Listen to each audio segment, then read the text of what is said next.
ipinatago ang CCTV na kuha doon sa pangyayari. Ba't mo itatago kung wala kang tinatago? So, dahil kasi dyan mga kababayan, ito po yung source, no, na lumabas. Ito mga kababayan.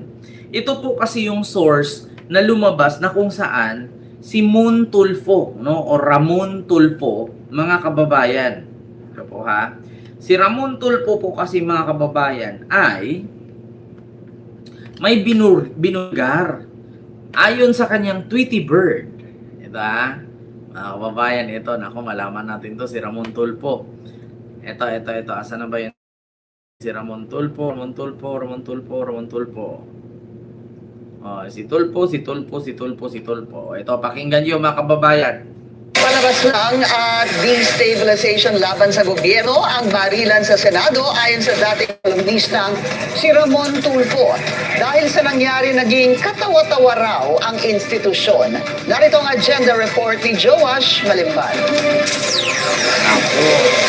Staged lang para sa veteran journalist and political commentator na si Mon Tulfo ang nangyaring putukan sa Senado kagabi. Tingin niya, baka na ito ng bagong talagang Senate President na si Senator Alan Peter Cayetano. Sa isa sa mga dahilan, si Cayetano ayaw niya umabot yung impeachment sa Senado.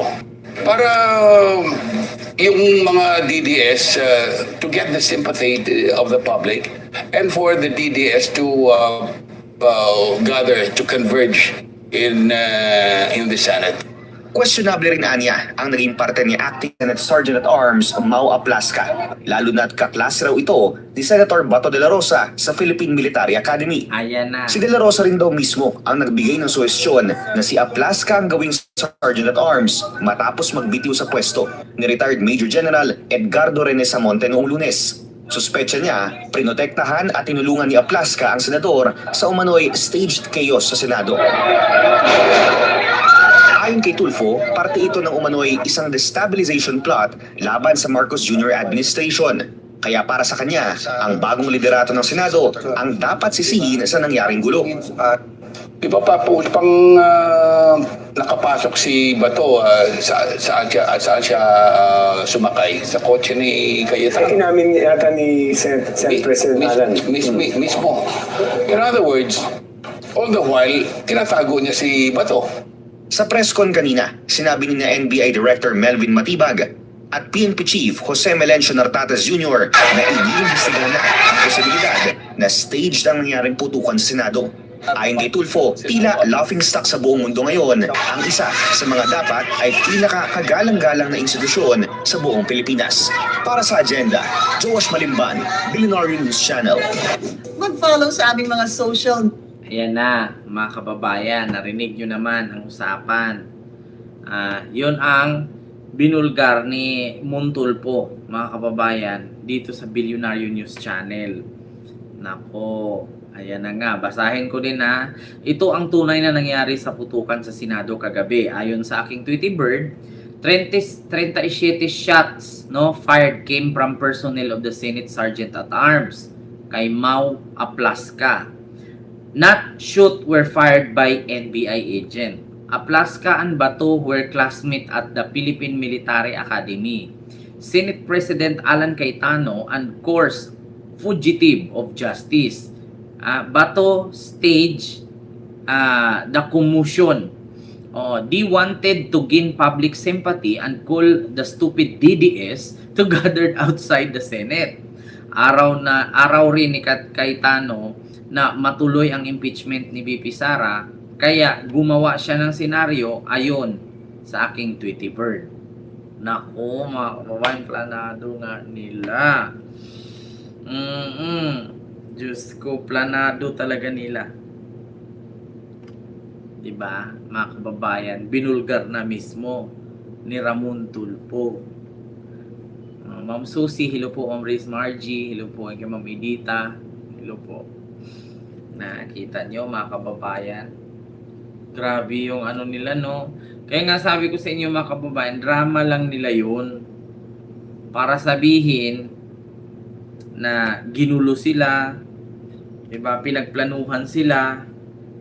Tapos habang nakapokus, yung mga cameraman, no, yung media doon sa putukan, si Bato sumigwe. Diba? Si Bato miskapo. So alam nyo na mga kababayan. Alam nyo na yung mga pangyayari. Ito pa mga kababayan, no?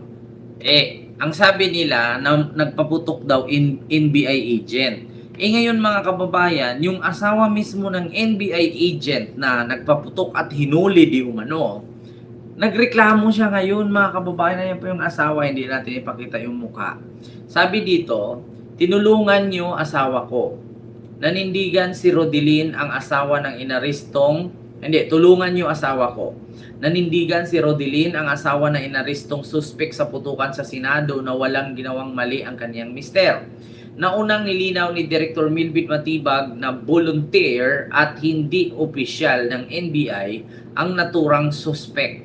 Kasama umano siya ng grupo ng NBI sa Senado bilang driver. Pinahawak lang din umano sa suspek ang baril pero hindi na kitang ipinutok niya ito. Naku mga kababayan, walang baril pala yung hinuli. At pangalawa, driver lang ng NBI yun, volunteer na nasa loob.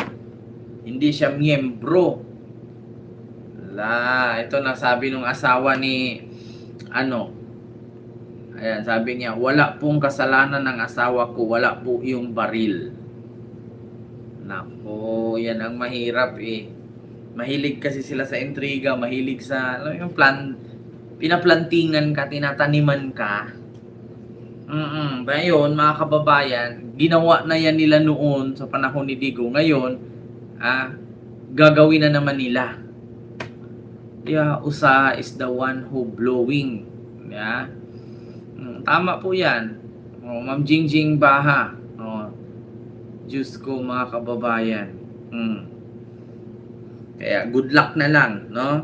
Good luck na lang mga kababayan kasi si PBBM mismo ay nanawagan na. Ang sabi ni PBBM, huwag masyadong